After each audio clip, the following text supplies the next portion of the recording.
I did not expect my friend to have done that. She was bubbly, she was very extroverted, you know. Yes, I will always have to continue to grieve. He was my son. It's not like he never lived.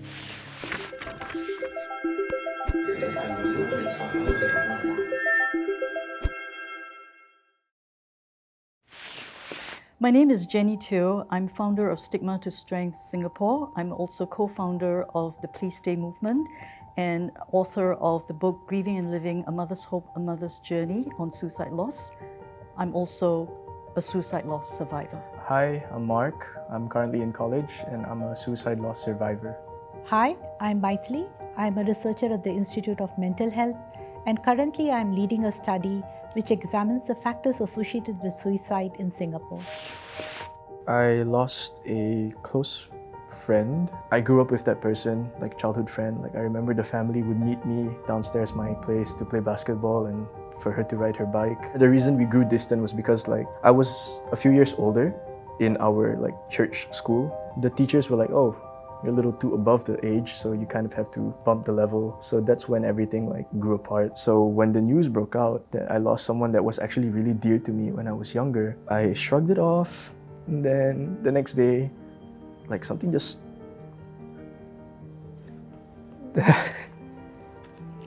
I got really annoyed at myself in that year. So when everything happened, it took me some time to process. And when it processed, it hit like a really big truck. It also showed me how much I should have been more caring. I was too worried about everything about me that other people that care about me or people that I care about, I just shut them off. Any death is difficult to face. Whatever the relationship, however old the person is or young the person is, when someone dies, we are hit with waves of grief and sadness. There's a tremendous sense of responsibility that I could have done something or I am guilty of not doing something. After my marriage broke up in 2014, I spiraled into depression. And when I was coming out of it, I discovered that my only child, Josh, was in depression and had been seeing a psychiatrist in IMH. At that time, I wasn't quite aware that he was having a steady relationship with his girlfriend who broke up with him not once but twice. It was very strange because he was kind of lying on the bed all the time. In February of 2018, he was supposed to report for NS, but he was still in bed. And I couldn't wake him up, but I knew that he was still alive. I called for an ambulance, and I remembered when he was in the recovery room, when he came to, first thing I told him was, Josh, the doctor said your vital organs are still okay. But I was totally shocked at his expression. He was totally disappointed. The investigating officer, they asked him when he was in hospital recovering whether he was going to do it again, and he said yes. I didn't know what to do to keep him safe, so the only thing I could think of was to ward him in IMH. He told me that it wasn't working for him there, so somehow or other a safety plan was arranged, so he got discharged, and I literally had to exercise surveillance, diligence, make sure that I removed everything that would cause harm. His coping mechanism was just playing on Minecraft. As I recall, he was laughing most of the time, having fun. I thought he was improving actually. And then came June, there was news of Anthony Bourdain and Kate Spade who did it. He told his friends, even the celebrities do it. And 2 weeks later, I found him in a study. He had a plastic bag over his head and a string tied around his neck. He was stiff and cold. I called 999, subsequently SCDF called and told me to carry his body onto the ground, onto the floor, to do CPR on him. There was no way I could revive him, but I had to count from 1 to 100. So when they finally pronounced him dead and took his body away in a black body bag, I just wailed and wailed and wailed. He left suicide notes in different forms. It said, I know it's not easy for you, but it's also not easy for me. It was a matter of having to go through the grief journey of absorption, adjustment, and acceptance. Exactly as Jenny described it, there is this period of acute grief which happens with all forms of death. In fact, when you lose a person who's very dear to you, you have this immense feeling of sadness, and you have this sense of pain, this sense of loss, sense of numbness. There's this denial. So somebody told me, I actually went on thinking it's not happening, it's a dream, I'm going to wake up over a period of time, and this time varies tremendously. Slowly there is what we call the integration of grief. We start making some sense of it all, and other than focusing on our pain, on our longing for that person to come back, we do see that there are other aspects of life. Even though it's been like a few years, I haven't fully accepted. Realizing how much I have shunned it all off. When it hit me, I just felt so angry at myself for being this kind of person, The thing is, I didn't need to know why she did it. Finding that out would make me feel any better. I think I was mostly going through the motion, blind. I started to develop vices. I had very low respect and love for myself and the people that were close to me. I had this barrier of if I make a close connection, they might just go away. So I had that fear. I'm scared to form such a bond for me to possibly just go through the same thing again. I was angry at the community that we were all in at the time. I felt like they'd failed as a community. When the anger subsided, it went on to being in denial of I only expressed all of this now. I need to change. I don't want to drag myself into this pit of sorrow and just echo chambering myself with all this anger. I relate a lot to him in the sense that it's the process of grieving. A lot of us don't talk about grief. I didn't know anything about bereavement until I lost my son. For every suicide, there's 135 people who are directly or indirectly affected. I was the one who made the decision to bring him out into this world. He was the one who decided to leave. I think the fact that suicide goes against the very grain of human survival instinct. So that's the reason why it is so difficult. You come to a stage where the grief actually controls you. You don't control the grief.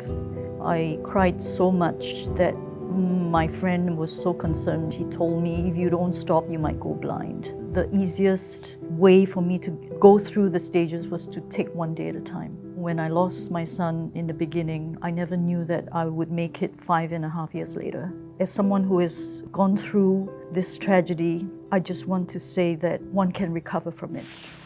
Depression is definitely one thing that we have seen, not just immediately afterwards, but even many years after. I think the other big thing is trauma. Sometimes being the first person on the site can cause immense amount of trauma to the person. When you love a person so much, you can imagine even if you're not there. And in fact, there are people who completely don't want to talk about it, and I completely respect that as well, because they're just trying to protect themselves. There have been studies where they have shown that even the risk of physical conditions increases, whether it is diabetes or hypertension or cardiac problems. There is an increased risk because there's so much of stress inside you. For me, it was having to deal with a post-traumatic stress disorder. You get flashbacks. It happens so often you can't sleep. Seeing some tall guy reminded me of my son, to a point where I didn't even want to go out at all, because every time you get triggered, you break down uncontrollably. Grieving is something that you don't move on from it, you move forward. I was grieving and merely existing after I lost my son. I've been to a place where I didn't even know how to feel joy nor pain. I didn't have any emotions at all. But it was only after 5 years that I decided that yes, I will always have to continue to grieve. He was my son. It's not like he never lived, but I celebrate his life. I don't think so much about his death. I wanted to get to a place where I just don't merely exist. This is what you call in suicide bereavement post-traumatic growth, where you actually look into a reinvestment in living again. In fact, a major part of the healing came from me doing the work that I do now, like writing a journal when I write my scripts for my talks and things like that. It was therapeutic for me. So it really contributed a lot to my healing process. I'm still going through it even after the whole thing has ended. Only a year later, then I only started to really feel the self-imposed weight of would've, could've, should've. I cherish people now. I wouldn't say I'm very good at it. I'm just saying I cherish people more. Feeling happier, because in a way it did shape my perspective.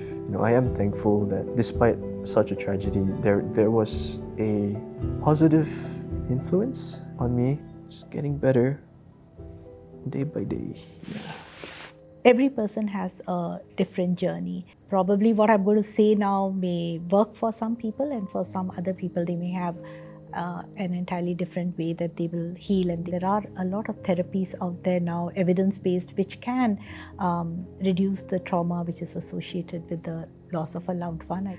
But there are more organized support groups as well. For example, SOS, they call it, I think, the healing bridge, if I'm not wrong. I think some of the blame, some of the anger towards yourself also goes down because you realize that you're not the only one. Therapy sometimes does help to kind of come to terms with what has happened. Not talking about it over a period of time actually has a larger impact on the person than talking about it. Express your thoughts, express your feelings, rather than keep it all bottled up inside. The SPEAR study was something that we initiated 3 years back. We wanted to interview about 150 people who had lost a loved one to suicide to see if there were any specific risk factors and to share it, of course, with the Ministry of Health as well as Ministry of Social Welfare to create public awareness and to reduce the stigma towards suicide. We are still looking for participants, but I do understand, as I said, some people can talk about it, some people absolutely don't want to talk about it. But if we don't talk about it, we will know very little about it.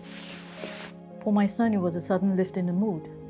Suddenly he starts doing things for you he doesn't normally do. You think he's improving, but actually he's already made up his mind. Sometimes social media, like he put up a song called If I Die Young. That was his way of communicating, what was inside of him, his suicidal intent. Sometimes it is more subtle. It could be a change from what looks like a lower mood to suddenly a happier mood, suddenly wanting to maybe even see friends, to do things which you were not doing before. And they are in a way saying their goodbyes, which we don't understand. But sometimes it could be withdrawal.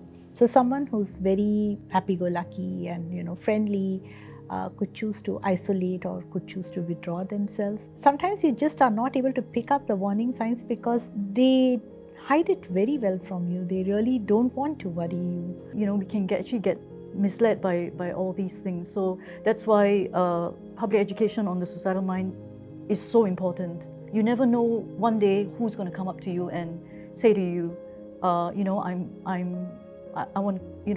thinking of ending my life. Then you're able to understand and to approach and say the right things rather than saying, oh, you got everything going for you. What's there to be, sad about? What reason is there for you to end your life? These are things that don't help. First of all, there should be validation, then empathy, and with validation, empathy comes trust. When the person trusts you, then you are able to engage. Find out what is the problem they're trying to resolve. Because when a person who is in a suicidal state, they tend to be very constricted. So they don't even think about their parents or their loved ones. So you have to help them think of viable options to come to a point where I say, okay, suicide is not my number one choice now. For my friend's family, it was so sudden. Everyone was in a state of shock. Nobody really expected it. It did spark a lot of discussion within the community. What can we do now? If I know the person doesn't want to share or is not open to sharing yet, at least just let them know, if there's anything, I'm here to listen. Right at this point, we've all been told to always say, are you okay? We should be asking not just are you okay, but are you okay really? Because when you put in the word really, you might just get some answers rather than, yeah, I'm okay. If nothing else, let us be kind to people. I think that's very, very important. We are all fighting our own battles, and sometimes it's very easy to just, lash out at people or put people down without understanding what the other person is going through. The second thing is, I think we all need to learn how to cope with pain and with loss. And I think we need to learn to do it in a constructive way and not in a destructive way. Again, easier said than done, but there are certain coping skills that I think we can all learn. We need to have that understanding not to judge people as well, dismissing them or putting them down or seeing them as not resilient. Just that It's a perfect storm of a lot of wrong things that is going on for them at that point of time. What is it that actually contributes to increased psychological pain? Like in the case of my son, the girl broke up with him not once but twice. The second time, when he texted the girl and the girls, and asked, how are you? I miss you. The girl said, I don't give a flying. Don't make me block you. Not to say that she's the cause of it, but it was the last feather on the camel's back. We heard of the phrase, sticks and stones may break my bones, but words will never harm me. Well, that's not true at all.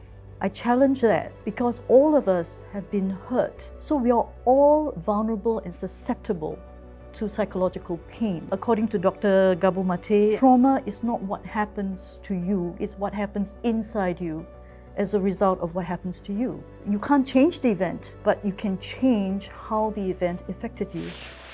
I suffered from self-stigma as well as social stigma because she knew about my background as a broadcaster. When news came out, I did the video under Please Stay movement. The word said to me was, oh, you're now a celebrity again, but in a different way, right? So, wow, that to me is social stigma. What can I do about it? I just smile and walk away. I don't blame them because when you understand suicide, it's not because they just want to end their lives, they want to end their pain. If I were to take a hammer and knock you on the head, continuously, right? You'll come to a point where you just say, I want the pain to stop, right? You don't think about anybody else, you just want the pain to stop.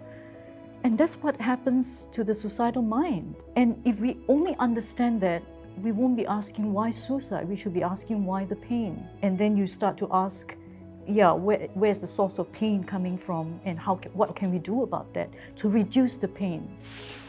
They have a mental disorder, I would say early diagnosis and treatment is very, very important. There is a tremendous need for awareness in our society. For a number of reasons, suicide is a taboo topic, and I think a part of it is also because people feel that if you talk about it, then you implant the idea into the person's head. The person has actually never thought about it, but you ask them, so they have thought about it. I don't think it quite works like that. So because of that, we don't talk. And if somebody tells us, we really take a huge step back and we don't know how to respond to that person. We as society need to be more understanding, need to be more kind.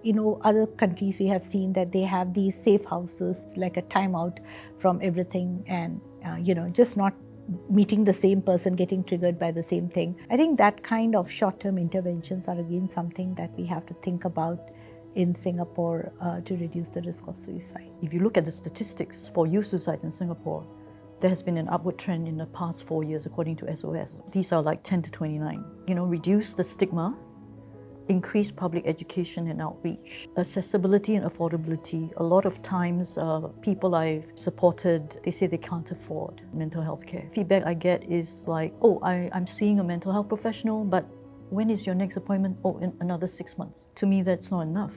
Not everyone has the opportunity to get it, to seek help professionally. A lot of us depend on our peers, the people that's close to us. In my own ways, I cope through talking to my friends. I think that the topic of suicide loss is left unsaid. I don't think they really truly understand the trauma of suicide loss survivors who have to experience finding their loved one dead. We disregard our own emotions when it comes to this situation. I do feel a lot more validated when it comes to what I went through and what I was feeling towards the whole situation. Our tendency is to focus on the person who has died by suicide. Sometimes we forget those who are left behind. The fact that they do feel that they are to be blamed for it, or they may feel stigmatized by what has happened, and they may not want to talk about it. And we make a big mistake by not even talking to them about it. Access to self-harm content needs to be regulated. Parents and mental health professionals need to work a lot closer together.